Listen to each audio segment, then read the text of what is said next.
She said she was too tired to celebrate my birthday, then posted a rooftop photo with the caption, "Glad I spent tonight with people who matter." I called and said, "It's okay, I had a surprise gift for you.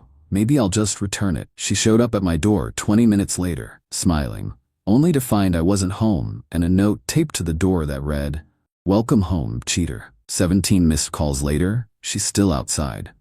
You know that sinking feeling when you realize the person you've been with for 2 years isn't who you thought they were?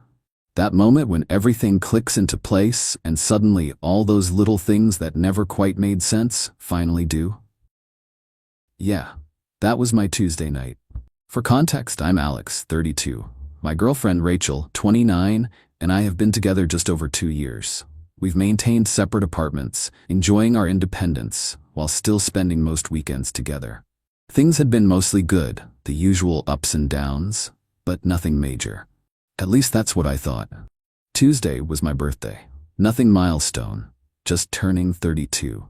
I'm not big on celebrations, but Rachel had mentioned doing something small, just the two of us. I made a dinner reservation at this Italian place we'd been wanting to try. Nothing fancy but nice enough for a birthday dinner. Around 4 p.m., Rachel texted, "Hey, I don't think I can make dinner tonight. Work emergency, plus exhausted." Rain check? Disappointed but understanding, I replied, "No worries. Everything okay at work?" "Just the usual drama. Sorry about your birthday. We'll celebrate this weekend, promise. Love you." I canceled the reservation, ordered takeout instead, and settled in for a solo birthday evening. A few friends texted birthday wishes, including my buddy Chris, who's been my friend since college. He and Rachel never quite clicked. Not hostile, just different wavelengths, but they maintained a polite relationship for my sake. Around 9 p.m., as I was halfway through a movie and some pad thai, my phone pinged with a message from Chris. "Dude, I thought you were having dinner with Rachel tonight?" My girlfriend just sent me this from her Instagram stories. Attached was a screenshot of Rachel's Instagram story, a group photo on some rooftop bar downtown. She was front and center, cocktail in hand, looking anything but exhausted. The caption read, "Glad I spent tonight with people who matter." People who matter. On my birthday, after canceling on me claiming exhaustion, I sat there staring at that screenshot, takeout container cooling in my lap, as everything began to slot into place. The increasing cancellations over the last few months, the defensiveness when I'd ask about certain friends, the way she'd position her phone away from me when texting, the work events that somehow never had photos. Chris followed up, "Sorry man, Jenna just saw it and thought I should know. Rachel Limited, who can see her stories a while back. Jenna's still on the approved list, I guess." That explained why I hadn't seen it myself. Rachel had apparently curated her social media so I wouldn't see certain posts. How long had this been going on? Instead of firing off an angry text, I decided on a different approach. I called her. She picked up on the fourth ring, loud music and voices in the background. "Hey, everything okay?" She was practically shouting over the noise. "Yeah, just checking in. How's the work emergency going?" I kept my voice casual, curious. "Oh, we just wrapped up. I'm about to head home and crash." The music seemed to get quieter, like she was moving somewhere less noisy. "That's good. Listen, I'm sorry about dinner. It's okay, really. I had a surprise gift for you, actually. Something I've been planning. Maybe I'll just return it." "A gift? For me? But it's your birthday." She sounded genuinely confused. "Yeah, well, it was something special. Doesn't matter now." There was a pause, then with audibly renewed interest. "What kind of gift?" "Nothing important. Get some rest, you sound tired." I hung up before she could respond. 8 minutes later, she texted, "What was the gift?" I didn't respond. 12 minutes after that, "I'm actually feeling better now. Could I come over?" I waited a few more minutes, then replied, "Sure. I'll be here. On my way. 15 minutes tops." The thing is, I wasn't going to be there. I quickly grabbed my keys, wallet, and a notepad. I wrote a simple message, taped it to my front door, and left through the back entrance of my building just as an Uber pulled up out front. Perfect timing. From my car parked around the corner, I watched Rachel get out of her Uber, practically bouncing with anticipation. She didn't look tired at all. She was wearing a dress I hadn't seen before, makeup perfect, hairstyled. Coming straight from a work emergency, right? She walked up to my door, noticed the note, and froze. Even from a distance, I could see her expression shift from excited to confused to horrified as she read the words I'd written. Welcome home, cheater. Yes, I saw the Instagram post. People who matter? Guess I know where I stand now. Don't bother explaining. Your stuff will be in a box by the door tomorrow. Enjoy the rest of your night with people who matter. She immediately started calling me.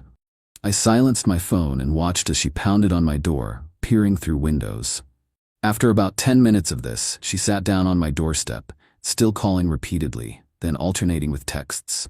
It's not what you think. Please let me explain. You're completely misunderstanding. Just answer your phone. This is ridiculous. Over an Instagram post. I started my car and drove to Chris's place, where he'd already offered his couch for the night. By the time I arrived, I had 17 missed calls from Rachel, and about twice as many texts, each more desperate than the last. The next morning, I woke up to another dozen missed calls and a novel's worth of texts. The most recent, I'm still outside your apartment. It's 6 a.m. Please talk to me. Part of me felt a twinge of guilt. Had I overreacted to an Instagram post? But then I remembered the elaborate lie about a work emergency, the exhaustion, and the deliberate hiding of her social media from me. This wasn't just about one night or one post. This was a pattern. I texted back once. Go home, Rachel. I'll contact you when I'm ready to talk. She replied instantly. Please, you don't understand. Can I please explain in person? It's not what you think. Against my better judgment, I agreed to meet her for coffee at a neutral location, a cafe downtown where we'd be in public. I needed answers, not more lies. When I arrived, Rachel looked terrible, still in last night's clothes, mascara smudged, clearly hadn't slept. As soon as I sat down, she launched into her explanation. It wasn't a date, it was just friends from work. I know how it looked, but I cut her off. I never said it was a date. I said you lied about being too tired from a work emergency, then posted about being with people who matter on my birthday after canceling our plans. That's what hurts. I know, and I'm so sorry. It was stupid. The post was thoughtless. I didn't mean you don't matter. Then why hide your Instagram stories from me? Chris's girlfriend saw it, but somehow I couldn't.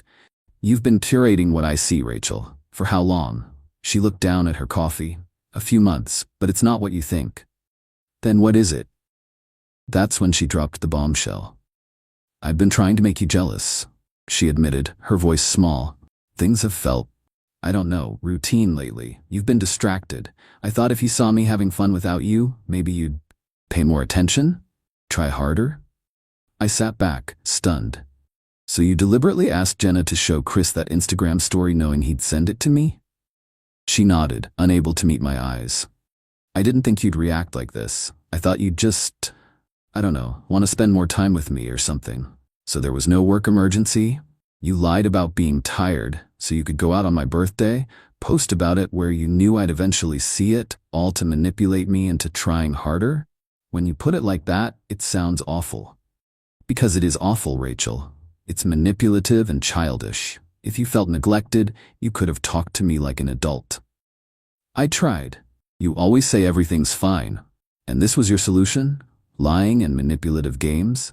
I shook my head. This isn't how healthy relationships work. I know. Tears were streaming down her face now. I messed up. I didn't think it through. But I love you, Alex. Please don't throw away 2 years over one stupid mistake. It's not just one mistake though, is it? You've been doing this for months by your own admission. Creating fake drama for, what? Attention? To test me? I stood up. I need some time to think about this. All of it. As I walked out, she called after me. What about the gift? Was there really a surprise gift? I turned back. No, Rachel, there was no gift. That was a test. One you failed spectacularly. You canceled on my birthday, lied about why, then came running when you thought there was something in it for you. I blocked her number later that day. Dropped a box of her things with the front desk at her building. It's been 2 weeks now. She's tried reaching out through mutual friends, even showed up at my workplace once. Security escorted her out. Yesterday, I received a handwritten letter in the mail. 10 pages of apologies, explanations, and promises to change. She admitted to having played similar tests throughout our relationship, intentionally mentioning other guys to gauge my reaction, creating fake emergencies to see how quickly I'd respond, purposely posting ambiguous social media content, hoping to make me jealous. The rooftop wasn't even with coworkers. It was with friends who were in on the plan to make me jealous. The People Who Matter caption was deliberately crafted to hurt me just enough to wake me up to the possibility of losing her.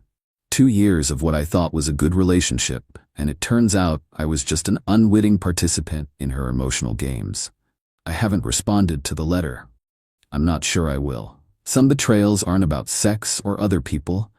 They're about trust and respect. She had none for me, for our relationship, or apparently for herself. Sometimes the trash takes itself out. All it needed was a little note on the door to show its true colors. AITA.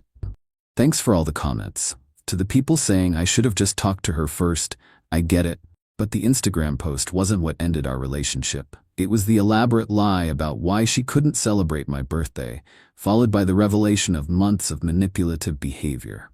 When someone shows you who they are, believe them. Edit 2. For those asking about the cheater accusation, may be technically incorrect since I don't have evidence of physical cheating, but emotional manipulation and deliberately hiding things from your partner falls under relationship infidelity in my book. Call it what you want. The end result is the same. Edit 3. Update. It's been a month now. Rachel eventually stopped trying to contact me after I made it clear through a mutual friend that I wasn't interested in reconciliation. Last I heard, she's telling people I was emotionally unavailable, and that's why she had to test my commitment. Bullet dodged.